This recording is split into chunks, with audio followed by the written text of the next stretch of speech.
There are some dangers that you should be aware of as you begin to awaken Kundalini energy through practicing yoga and pranayams. So, although they're not all really that bad, I'm going to go through these today.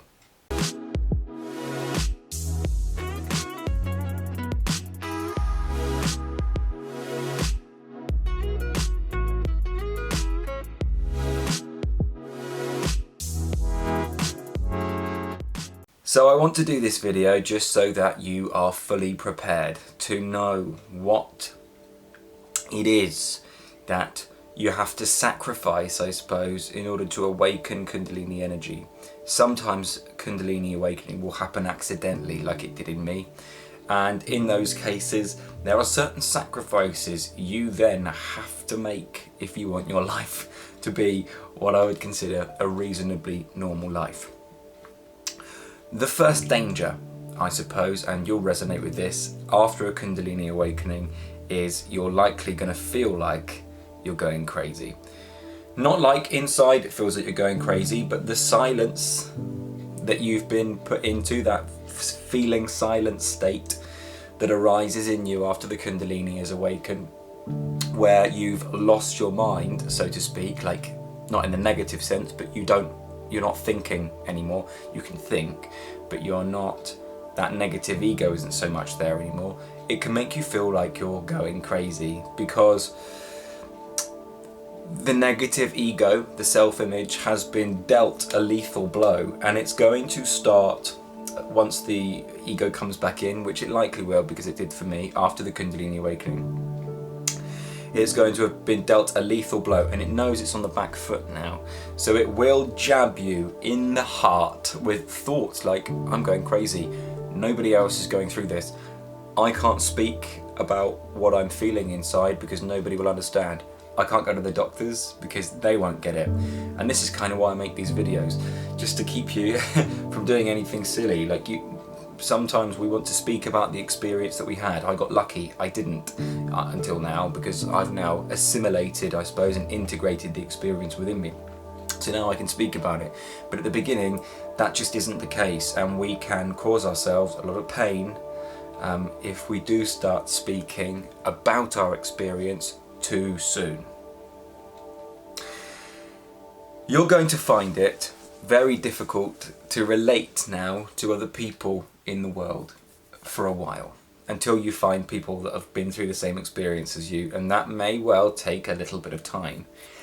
As you begin to ground the experience of the Kundalini awakening, and as you begin to integrate and assimilate it into your body, you're going to have a very tough time firstly forming words and sentences to be able to speak to people, but to do it in a way that relates to them very well, because they have no experiential knowledge of what you're going through, so you can't start speaking about that. And you're not there to be social much anymore, because that bit of you has then died. I mean, social speaking, like chit chat, like small talk, it's died in you, and therefore you're going to find it very hard. You'll try and fit back in, and that's fine. I think I did a blooming good job of it. I don't think anybody knew. I was living literally two lives for a while.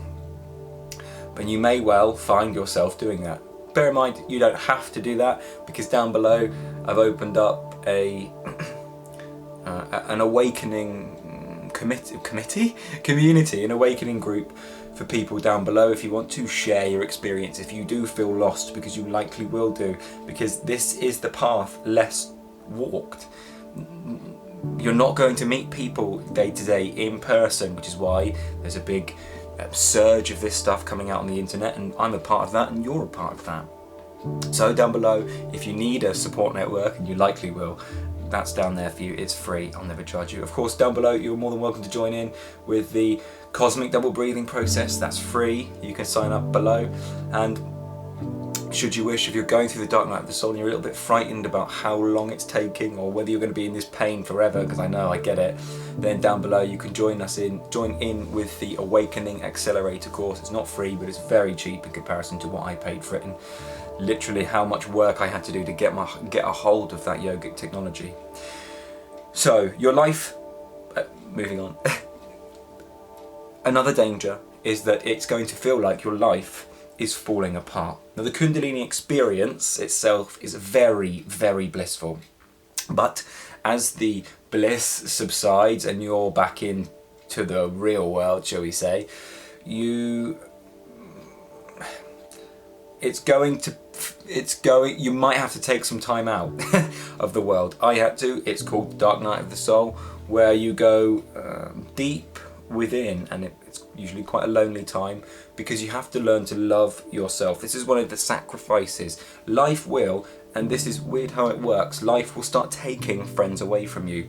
As in, not through arguments, nothing like that. It will seem accidental, but your friends will go to university, or your friends will move away to another part of the country. They'll get a job somewhere up in London or something, or wherever, away from you. And it seems very strange because it all kind of happens at once, and you're like, whoa, I didn't sign up for this. But this is one of the dangers, I suppose. It's not really negative, because it's a positive thing, because life putting you on your ass, putting you on your own, so you sit on your ass and meditate and look and do some yoga and feel into why it is that I'm alone. Why am I alone now? Oh right, it's because I've been overly scared and not wanting to be alone, and that's been a real fear in me for a long time, and now I am alone, so I can get over that fear. It is literally a superpower for you to be okay on your own. I'm okay on my own now. Admittedly, my life's changed and I get lots of opportunity for social interaction. I have amazing friends now, but that came from me not being afraid of being alone. When we're afraid to be alone, we're a bit needy sometimes. When we are alone, and you might, well, for me it took 2 years. I was alone pretty much for 2 years, I'd say, doing constant practice, getting deep into it, so that I was then okay alone. In fact, joyous alone, over the moon to be alone, because I'm loving myself. And I don't need that validation from other people. And it will likely be the same for you. I'm just speaking about my experience. It may not be the same for you, but it probably will be. It will feel like your life's falling apart, but bear in mind, they're just projection from our ego that's trying to get a grip of this experience that it can't get a grip of because it doesn't know what's going on. The mind doesn't know what's going on. Even we don't know what's going on, do we? It's just happening to us. That's life. And it can feel like our life is falling apart, but it isn't. It's just change. Even when it gets really bad, it's just change. It's an opportunity, especially when you're in the dark night of the soul after the Kundalini awakening, or before, depending on what way the Kundalini awakening happens in you. I can't remember what I was going to say there. When you're in the dark night of the soul, it's painful, isn't it? It feels like your life is falling apart, but it's actually life offering you a new beginning. You're praying for a new beginning, right? A new start. You probably are. That's why you've gone through the Kundalini awakening anyway. And the dark night of the soul after it, or before it, is life saying, yo, you were asking for a new beginning. Here it is. New beginnings are often disguised as harsh endings or sad endings. This is the dark night of the soul. We have this mist over our eyes and we're like, I don't know where my life's going anymore. Brilliant. That's the new beginning. Just keep doing your sadhana. And that new beginning will become very, very clear as you set yourself free from your limitations through sadhana. Kundalini, although it feels hard and old traumas and old wounds are coming up very fast and they're coming up very viscerally, and you seem to be more emotionally sensitive than you've ever been before, it feels like a daunting task. It's like, oh, this is my responsibility to sort my life out. No, it's your opportunity of a new beginning. How are we seeing it? What perspective are we coming from? Is it a positive one or a negative one? Because a negative perspective is going to reinforce the negativity. Hope we can speak like this. I only know this from my life as well.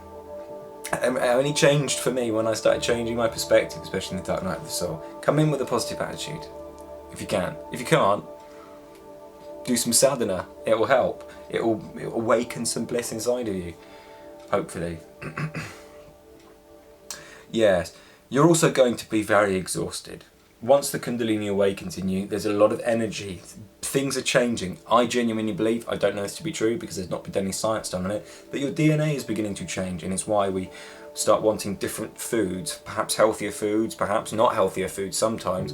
Perhaps sometimes we become intolerant to foods as well. And the reason I feel is the DNA in your body is changing, and your body's saying, look bro, we need different food now. And it's why we're quite exhausted, especially if we pick the wrong types of food. It will waste you because your DNA is saying, we can't use this crap, right, in our body anymore. We can't build what we're trying to build here, which is more of a light body. Take that one of two ways, can't you? Light meaning light like sunlight, light body, divine body, but also light as in less heavy. And it's both of those things. As your being becomes more energized inside, this inner feeling awareness space, your body will feel lighter. And that's, my feeling is, it's your DNA changing. We'll have to do some scientific tests on it, and as Kundalini becomes more prevalent, which it is, I'm sure the government will get hold of some sort of tests at some point. Maybe they won't, maybe they're just into controlling people and manipulation, but I feel that that's even changing now, especially this year. Anyway, yes, final thing, your self-image, what we call the ego, the usually narcissistic self-image, the image that's like, I'm the best in the world at everything, look at me, the subtle narcissist one. I know this from my life. Will become too painful for you to hold on to. Every time you find yourself speaking from the standpoint of your ego rather than the being, you will be instantly punished with some very quick, sharp feedback in your body, some emotional feedback, and say, oh right, well, you know, I don't like that pain, I should stop, but you learn on the job, I should stop speaking from ego, I should stop letting that ego, because it's usually very negative and very narcissistic and doesn't paint a good picture of you, I should stop letting the ego use my name. It comes out and it looks like it's you speaking. Of course we know, because we understand consciousness, it's not, it's your ego, but we need to be wary, and the Kundalini will begin to do this, and it will give you short, sharp, instant body feeling reactions, almost like poison through your body as you use the ego to speak. And that seems negative, like, oh, I don't want that. But it's there so that you stop doing it. It's there to help you, so that you come across nicely to people, so that you can gain opportunities that you wouldn't have gained through speaking to people before. The ego's the one holding us back. It's not us. And the Kundalini is, I suppose, the great leveler, the great destroyer of the ego. But we have to play our part too. And if we don't play our part and we get lazy and speak with the ego, sometimes the ego can't smell its own breath, but it's very smelly. And other people can smell it. And that way you miss opportunities in life that you perhaps could have gained from, perhaps monetarily, perhaps emotionally, perhaps relationship-wise. So the Kundalini is there to give you some sharp feedback as and when you use the ego, so that you change it and stop missing the opportunities that the Kundalini awakening is providing for you through the new beginnings that you've been asking for. I hope this made sense. Perhaps I just sound crazy, and I'm okay with both, because I know that this experience is true for me. And I have enough self-esteem to not be so bothered if people disagree with me. I'm not lying to life. I'm not lying to myself. I'm the most honest person I know. And this journey will take you places that you would never have thought. But there are some sacrifices to make if you're going to go through a Kundalini awakening. Or if it happens accidentally, you then have to make the sacrifices afterwards. And the one final sacrifice I'd like to leave you with is you will have to sacrifice some of your free time to go deep into your spiritual practice, sadhana. Be that starting with yoga and then pranayams. If you want, the pranayams that I used to get me out of the dark night of the soul, they're down below in the Dark Night of the Soul daily practice sadhana training course. You're more than welcome to use it. If not, that's fine. Thank you very much for watching regardless, and have a nice day.